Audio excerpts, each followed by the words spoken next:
very basic um, of the Lord's teaching, right? Um, where he taught to love God first and love your neighbors. And our neighbors are everyone. Could be your brother, your sister, your wife, your husband. But that's probably the best counsel that can be given for anyone to fall back on in order to get back to where they need to be. To be kind, to be loving, to be caring, to be of service to others, and to always remember that somebody else might have bigger problems than you do. And so love, of course, is it's not a cliche, but it's the teaching of the Savior. That's what's most important. Love God first, and love your neighbors. And I think if everybody would just do that very basic thing, remembering that when you come to the crossroad of where you felt like you've been wronged, and now you're gonna hold a grudge against somebody, just remember that, because that is really the essence of everything that the Lord has um, done for us, is that we simply learn to love each other. Because if we can love God, love our neighbors, love each other, then everything will fall in place. It'll be much easier for you to forgive somebody for their wrongdoing, right? It'll be much easier for you, like President Nelson said, to become peacemakers. You can never be a peacemaker if there's no love in your heart.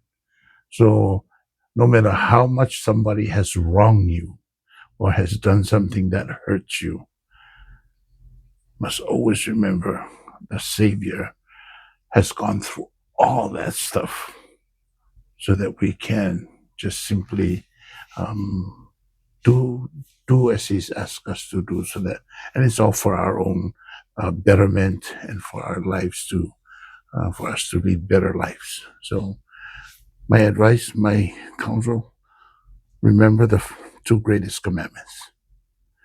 Remember the golden rule: do unto others as you would like others to do unto you. Remember President Nelson's counsel: be a peacemaker. Right? There's just way too much going on around this world that could just easily get you off that path. But if we can remember to become peacemakers and to learn to do all these things that, like I said, the Savior has asked us to do, it's a lot easier for us to humble ourselves. And that's probably, there's so much we can do to do better and to help relationships within our lives and when things go wrong. Sometimes our pride get into the way. We just like to, but it's the nature, right, of the natural man. Mosiah 3:19. A natural man is an enemy to God unless he becomes submissive and gentle and kind, like a child. So pride can somehow really thwart everything for you as well. You just gotta learn to be humble. We're not always, there's somebody else that does things better than you. There's no need to try and, like we say in Psalm 1, awala sosikili. Just accept what you have, enjoy the blessings you have in your life. You don't need to run after, the Joneses and trying to get what other people are getting, or trying to acquire all the other material stuff that you see your friends or your neighbors have. There's no happiness in that. Happiness comes when you're really content with what you have been blessed with, and you use those things in your life, and you use them to bless other people's lives. Yeah.